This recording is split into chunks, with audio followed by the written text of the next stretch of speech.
Ayon sa BSP, ang pagbebenta ng gold is just a regular activity. How? Why? To pump up the economy. Even at the time of former President Duterte, trabaho na ito ng BSP. Hindi niya ba alam yun? Ang nakakapagtaka lang tayo, nagtataka lang tayo, bakit hindi ito alam ng dating Pangulo?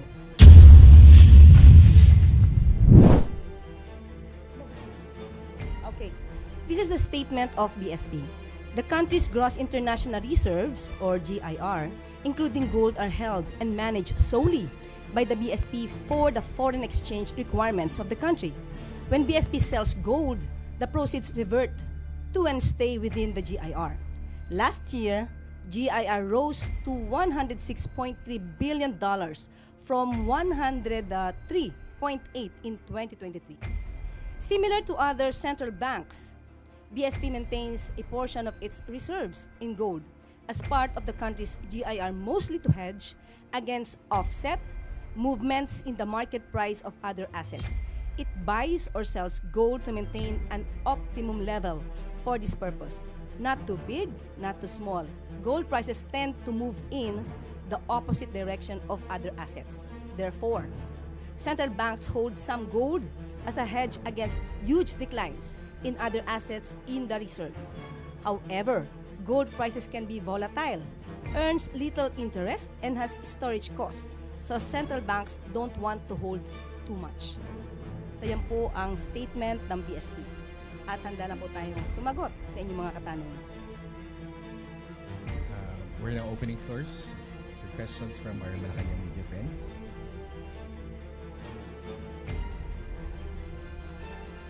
First question, Maricel Halili, News 5.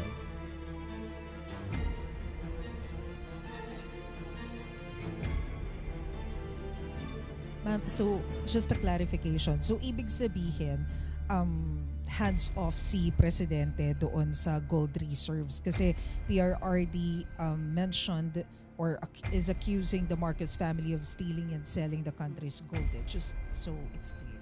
Okay. Hindi pa to campaign joke ulit ni dating Pangulong Duterte? Hindi ba tayo nasanay dun sa jet ski promise niya? Na nung naniwala tayo halos sa mga sumuporta sa kanya, tinawag tayong stupid. So pag naniwala ba tayo ulit sa sinasabi niyang ito, baka mapagkamalan niya tayo ulit at tawagin tayong stupid. But anyway, we will take this seriously para naman hindi magkaroon ng fake news, lalo na doon sa mga taong nakikinig sa kanya at maaari naniniwala pa. Itong issue na to, October 2024, nasagot na ito. Ang nagtataka lang ako, bakit paulit-ulit na binibring up ni dating Pangulong Duterte? Wala ba siya mga economic experts na magsasabi sa kanya kung ano ba talaga ang regular activities ng BSP? Ayon sa BSP, ang pagbebenta ng gold is just a regular activity. How? Why? To pump up the economy. Even at the time of former President Duterte, trabaho na ito ng BSP. Hindi niya ba alam iyon? Okay, now, sinabi nga dito, ang pagbebenta ng gold, kung mataas ang presyo, dapat ibenta. Sinabi din ng BSP, hindi pwede silang mag-hold that much of a gold. Okay? Now, ang nakakapagtaka lang tayo, nagtataka lang tayo, bakit hindi ito alam ng dating Pangulo? Siguro bago siya magbigay ng ganitong klaseng intriga, mapapansin nyo sa kanya mga statements, hindi naman detailed. Anong proof niya? Again, as a lawyer. He is a lawyer. He became a fiscal. Alam niya kung paano magkuha ng ebidensya, no? To get the truth. Bakit sa kanya? Parang wala siyang ebidensya. Laging paintriga. All we want here is evidence. Ipakita niya kung si PBBM o ang Pangulo ang nag-utos para magbenta ng gold reserves. Samantalang sinabi rin ng BSP, solely and managed ito. No? Solely managed by the BSP. So paano magkakaroon dito ng hand or pakikialam ang Pangulo? Chone Yu, People's Journal. Ma'am, when you said you will take this seriously, what do you mean by that? Will the government file charges against the former president? Hindi naman po. Sasagutin lang namin yung mga joke na lagi niya sinasabi. Since tayo ay sumasagot dito ng seryoso, baka sa susunod sasabihin na naman ng mga supporters niya, hindi niya na naman kilala si dating Pangulong Duterte. Puro joke yan. So ito ba mga sinasabi niya during sa kanilang rallies or campaign rallies? Joke ba o seryoso? We have to know that. And also, ma'am, would you know under the Marcos administration kung ilan na pong gold ang naibenta? As of now, wala tayong records, pero sabi nga nila, according sa BSP, kukunin namin ito. Kung inyo pong i-require at alamin po natin kung maibibigay po sa atin ng BSP ang records na ito. Pero ang sabi nga po nila, mas tumaas pa po ang GIR natin to $106.3 billion. So ibig sabihin, wala tayong problema sa gold reserves natin. So that's fake news. Ang sinasabi nila ay fake news or mas formal na word, disinformation. Thank you. Next question, please. Do we still have questions from our media friends? Pia Gutierrez, ABS-CBN. Hi ma'am, good afternoon. Ma'am, in responding sa sagot nyo kanina regarding yung naunang statement ni dating Pangulong Duterte, si former Chief Presidential Legal Counsel Attorney Salvador Panelo said that it's actually the government, the Duterte the Marcos administration that's the biggest spreader of fake news. And I quote yung sinabi niya kanina sa ANC. It's funny because it's the government, the huge corporation of fake news. For instance, when the police assaulted the KOJC, they were saying the police were not armed. They say there were no blanks in the BICAM report, which was the basis of the enrolled bill that was signed into law. Your comment po. So si Attorney Panelo yung nagsabi na The biggest spreader of fake news yun. spreader ng fake news. Unang-una, ang usapan dito ay about the gold reserves. Bakit kailangan baguhin? Nagda-divert ba sila? Yung issue tungkol sa KOJC, nasa korte na to. Kung meron mang kasuhan dito, sa korte ito. Ang pinag-uusapan natin dito, yung sinabi ni dating Pangulong Duterte patungkol sa gold reserves na walang anumang basihan.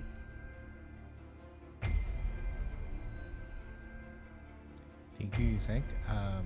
We have more questions from MPC. Day Pardilla, PTV4. Good afternoon po, Attorney. Sa Mandaue rin po sinabi po ni former President Duterte na bumalik na po yung droga sa Davao, Cebu, and Manila. Marami na rin mga tambay ang na-hold up at mga nasasaksak. Reaction po dito. Davao, including Davao City? Oh, okay. Kung Davao City pinag-uusapan natin, sino ba ang mayor ng Davao City? Hindi ba yung anak niya? Si Mayor Baste Duterte. So, ang ibig ba sabihin nun, napaka-inefficient ng anak niya? Again, ulitin natin, nasaan ang data patungkol rito? At tandaan natin, nung panahon niya, at least ngayon may record kung may namamatay. Nung panahon niya, menong bang nare-record doon sa mga biglang nawawalang mga tao? Tanong lang natin yun. So dapat yun siguro, alamin din niya. Pero as of now, sabi nga natin, anak niya ang namumuno sa Davao City. Bakit ganun ang kanyang reason? Ivan Medina, GMA7. Yusek, kakapanumpa niyo pa lamang po ngayong araw na ito as Undersecretary and Palace Press Officer. And you come out with guns blazing. Ito na ho ba ang magiging communication stance ng Administrasyong Marcos starting today? Siguro ganito lang po talaga ako. When it's for the truth, ilalaban natin yan. Wala tayong, hindi tayo magsasagwa ng anumang fake news. Basta kaya maalab ang damdamin natin sa salita is because we know we are fighting for the truth. Do you think it has come to a point that the administration needs to take this, firmer stance against fake news because it has already gone to worrisome levels? Yes, we have to fight for that. We have to fight against fake news. Otherwise, yung mga tao na naniniwala sa kanila, maiiba ang isip nila. Maiiba ang diskarte nila. It is our obligation, especially tayo, mga taga-media. Dapat nating iparating sa taong bayan ano ba ang katotohanan. Iwasan natin yung mga intriga na walang basihan. As of now kasi puro intriga eh. Puro intriga ang pinapasok sa utak natin. At nakakasira ito sa bansa, sa ekonomiya. Hindi po ba? Thank you. Maricel Halili, News 5. Hi ma'am, good afternoon once again. Ma'am, just so mas maintindihan po namin yung mandate ninyo, are you also considered as the presidential spokesperson? I am not a spokesperson because the president will be speaking for himself. Okay, ang mandato ko is to explain, to expound anuman ang pronouncements, direktiba ng palasyo and Pangulo.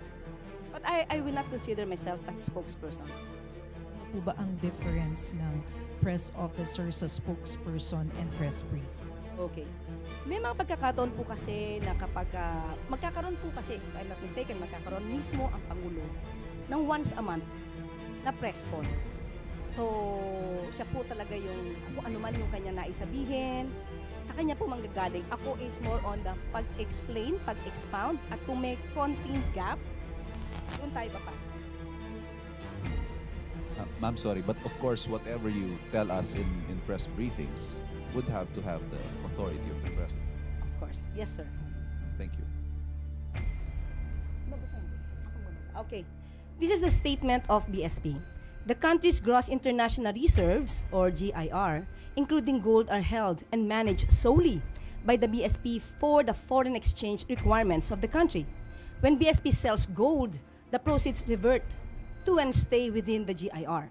Last year, GIR rose to $106.3 billion from $103.8 in 2023. Similar to other central banks, BSP maintains a portion of its reserves in gold as part of the country's GIR, mostly to hedge against offset movements in the market price of other assets.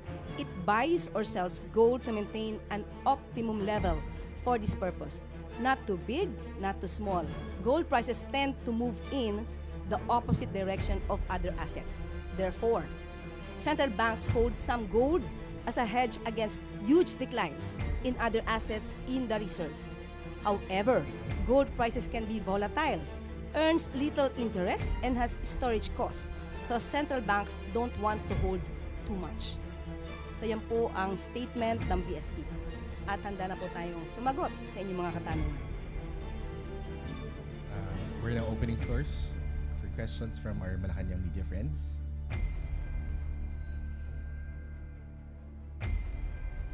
First question, Maricel Halili, News 5.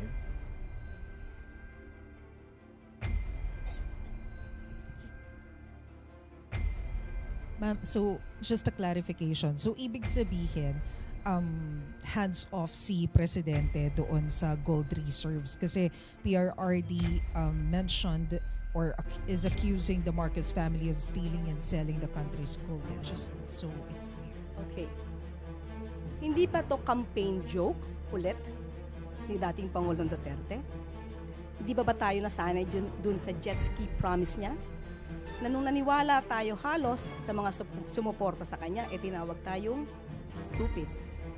So pag naniwala ba tayo ulit sa sinasabi niyang ito, baka mapagkamalan niya tayo ulit at tawagin tayong stupid. But anyway, we will take this seriously.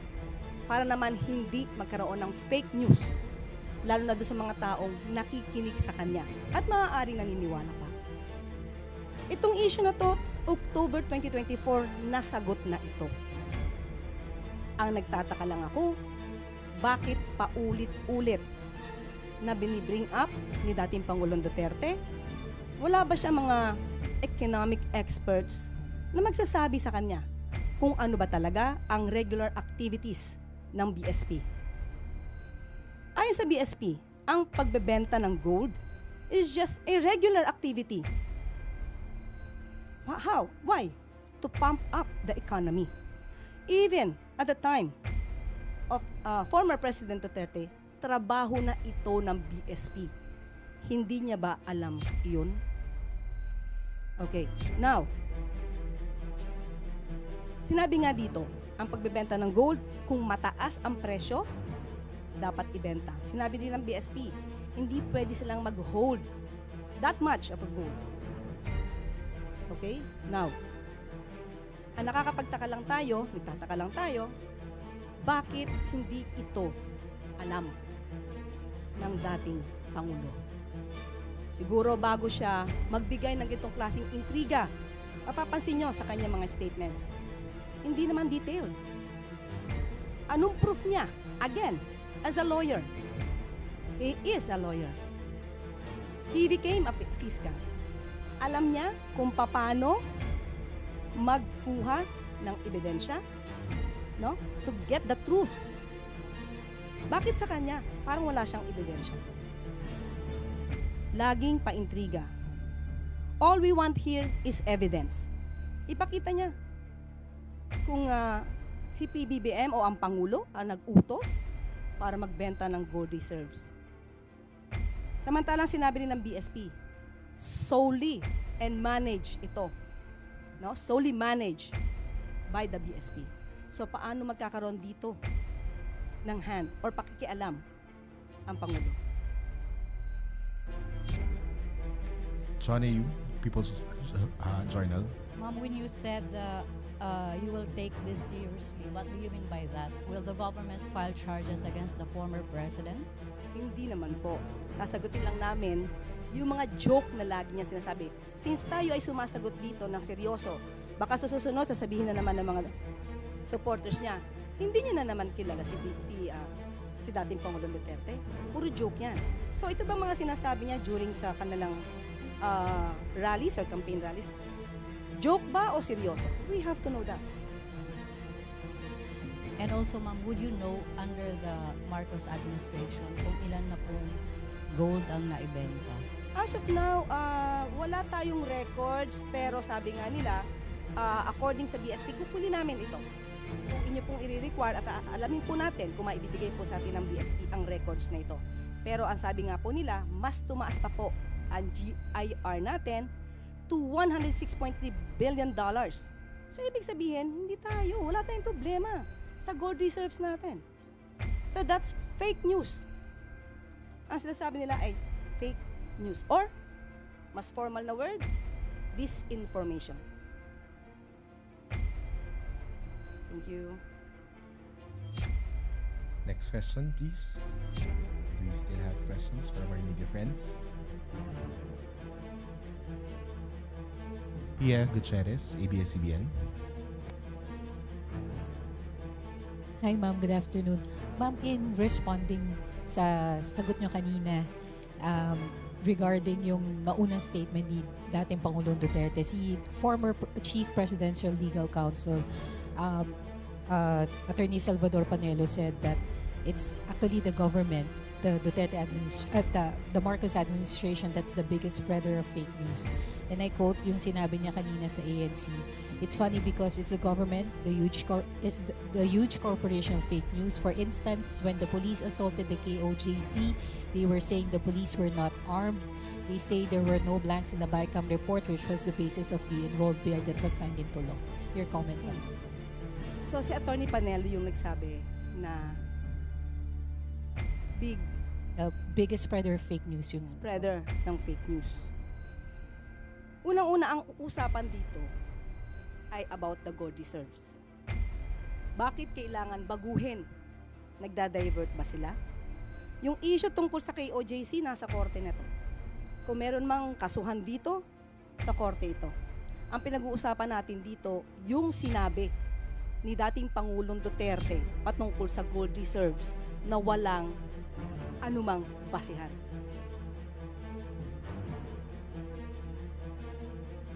Thank you, Sec. We have more questions from MPC. Day Pardilla, PTV4. Good afternoon po, Attorney. Sa Mandaue rin po sinabi po ni former President Duterte na bumalik na po yung droga sa Davao, Cebu, and Manila. Marami na rin mga tambay ang na-hold up at mga nasasaksak. Reaction po dito. Davao, including Davao City? Oh, okay. Kung Davao City pinag-uusapan natin, sino ba ang mayor ng Davao City? Hindi ba yung anak niya? Si Mayor Baste Duterte. So, ang ibig ba sabihin nun, napaka-inefficient ng anak niya? Again, ulitin natin, nasaan ang data patungkol rito?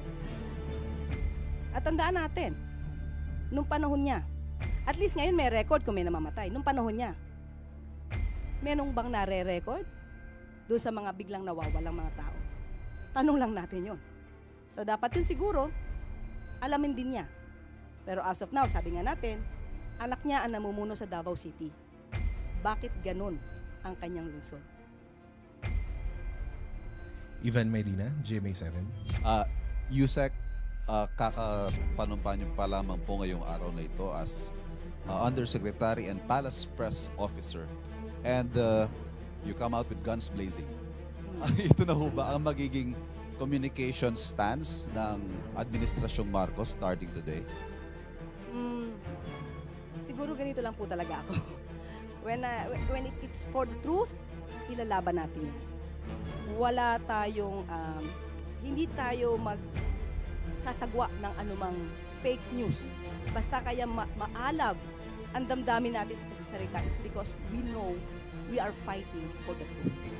Do you think it has come to a point that the administration needs to take this, firmer stance against fake news because it has already gone to worrisome levels?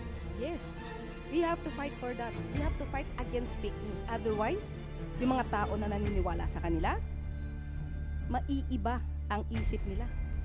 Maiiba ang diskarte nila. It is our obligation, especially tayo, mga taga-media. Dapat nating iparating sa taong bayan ano ba ang katotohanan. Iwasan natin yung mga intriga na walang basihan. As of now, kasi puro intriga eh. Puro intriga ang pinapasok sa utak natin. At nakakasira ito sa bansa, sa ekonomiya. Hindi po ba? Thank you. Maricel Halili, News 5.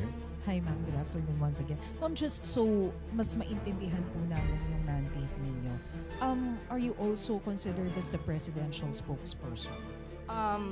I am not a spokesperson because the president will be speaking for himself. Okay, ang mandato ko is to explain, to expound anuman ang pronouncements, direktiba ng palasyo and Pangulo. But I will not consider myself as a spokesperson. Ano po ba ang difference ng press officer sa spokesperson and press briefer? Okay. May mga pagkakataon po kasi na kapag magkakaroon po kasi, if I'm not mistaken, magkakaroon mismo ang Pangulo ng once a month na press con.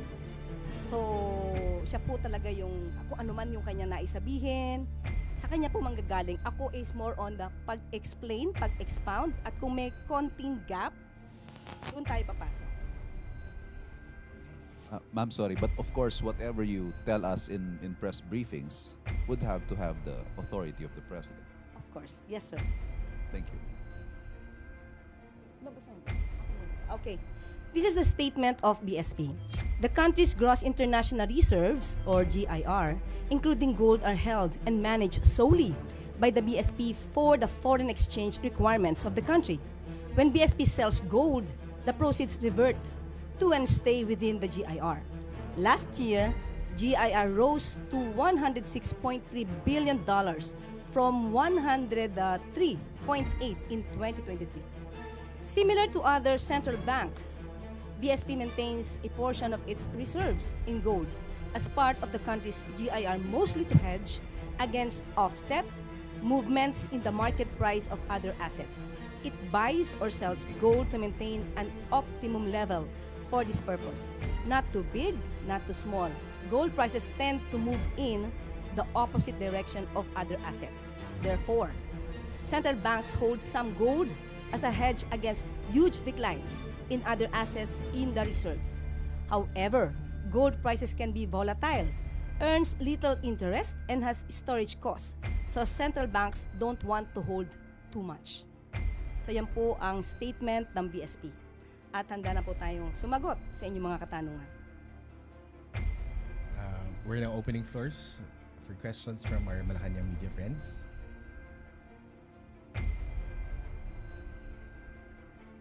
First question, Maricel Halili, News 5.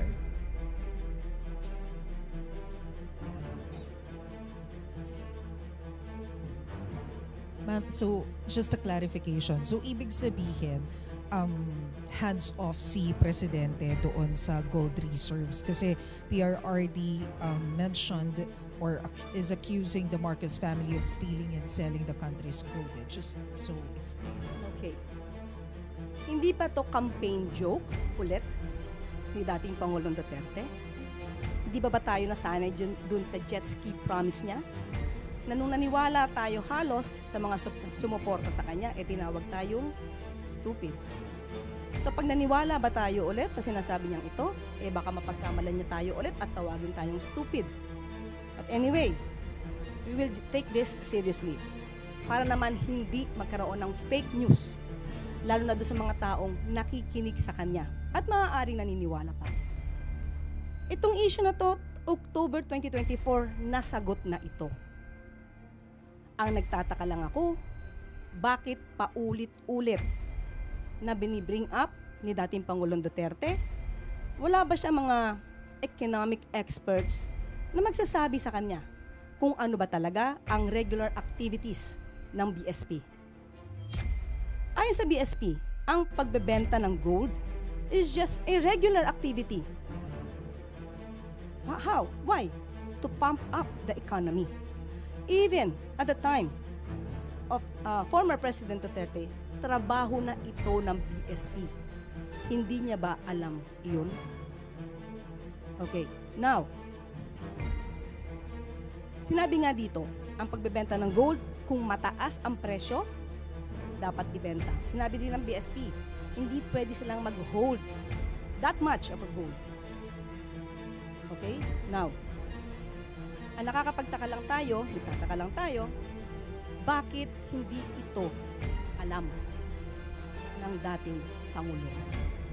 Siguro bago siya magbigay ng itong klaseng intriga, mapapansin nyo sa kanya mga statements, hindi naman detailed. Anong proof niya? Again, as a lawyer, he is a lawyer. He became a fiscal. Alam niya kung paano magkuha ng ebidensya, no? To get the truth. Bakit sa kanya parang wala siyang ebidensya? Laging paintriga. All we want here is evidence. Ipakita niya kung si PBBM o ang Pangulo ang nag-utos para magbenta ng gold reserves.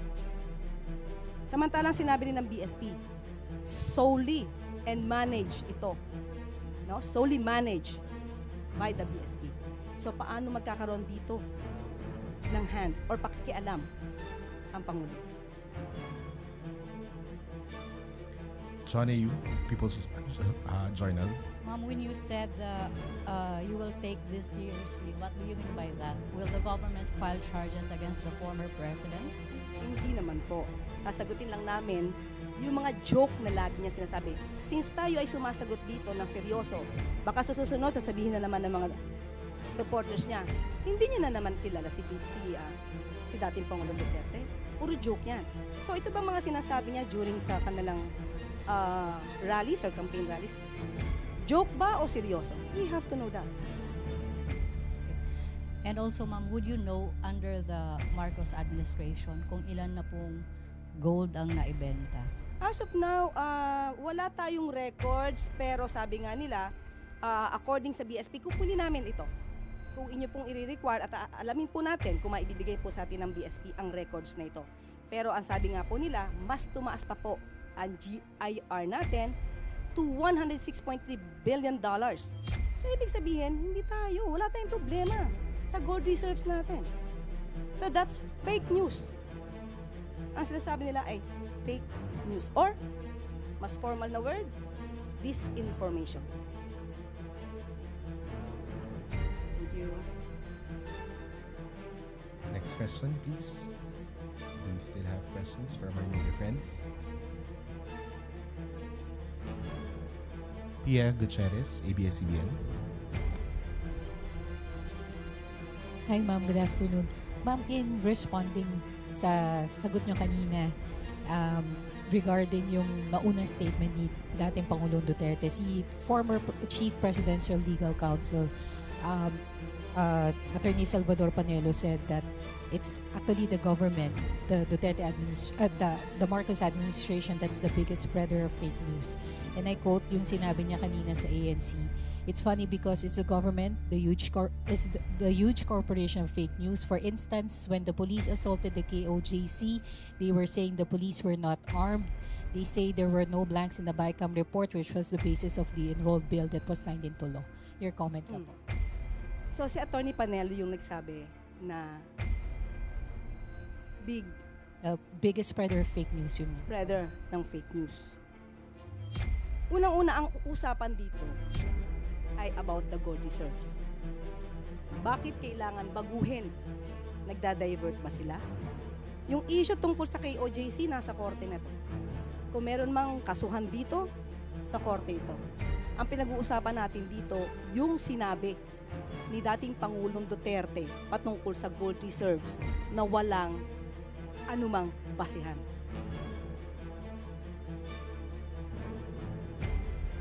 Thank you, Yusek. We have more questions from NPC. Day Pardilla, PTV4. Good afternoon po, Attorney. Sa Mandaue rin po sinabi po ni former President Duterte na bumalik na po yung droga sa Davao, Cebu, and Manila. Marami na rin mga tambay ang na-hold up at mga nasasaksak. Reaction po dito. Davao, including Davao City? Oh, okay. Kung Davao City pinag-uusapan natin, sino ba ang mayor ng Davao City? Hindi ba yung anak niya? Si Mayor Baste Duterte. So, ang ibig bang sabihin nun, napaka-inefficient ng anak niya? Again, ulitin natin, nasaan ang data patungkol rito? At tandaan natin, nung panahon niya, at least ngayon may record kung may namamatay. Nung panahon niya, menong bang nare-record doon sa mga biglang nawawalang mga tao? Tanong lang natin yon. So dapat yun siguro, alamin din niya. Pero as of now, sabi nga natin, anak niya ang namumuno sa Davao City. Bakit ganun ang kanyang result? Ivan Medina, GMA7. Yusek, kakapanumpa niyo pa lamang po ngayong araw na ito as Undersecretary and Palace Press Officer. And you come out with guns blazing. Ito na ho ba ang magiging communication stance ng Administrasyong Marcos starting today? Siguro ganito lang po talaga ako. When it's for the truth, ilalaban natin yan. Wala tayong, hindi tayo magsasagwa ng anumang fake news. Basta kaya maalab ang damdamin natin sa salita is because we know we are fighting for the truth. Do you think it has come to a point that the administration needs to take this, firmer stance against fake news because it has already gone to worrisome levels? Yes, we have to fight for that. We have to fight against fake news. Otherwise, yung mga tao na naniniwala sa kanila, maiiba ang isip nila. Maiiba ang diskarte nila. It is our obligation, especially tayo, mga taga-media. Dapat nating iparating sa taong bayan ano ba ang katotohanan. Iwasan natin yung mga intriga na walang basihan. As of now, kasi puro intriga eh. Puro intriga ang pinapasok sa utak natin. At nakakasira ito sa bansa, sa ekonomiya. Hindi po ba? Thank you. Maricel Hanili, News 5. Hi ma'am, good afternoon once again. Ma'am, just so mas maintindihan po namin yung mandate ninyo, are you also considered as the presidential spokesperson? I am not a spokesperson because the president will be speaking for himself. Okay, ang mandato ko is to explain, to expound anuman ang pronouncements, direktiba ng palasyo and tulong. But I will not consider myself as a spokesperson. Ano po ba ang difference ng press officer sa spokesperson and press briefer? Okay. May mga pagkakataon po kasi na kapag magkakaroon po kasi, if I'm not mistaken, magkakaroon mismo ang Pangulo ng once a month na press con. So, siya po talaga yung, kung ano man yung kanya naisabihin, sa kanya po manggagaling. Ako is more on the pag-explain, pag-expound, at kung may konting gap, doon tayo papasok. Ma'am, sorry, but of course, whatever you tell us in press briefings would have to have the authority of the president. Of course. Yes, sir. Thank you.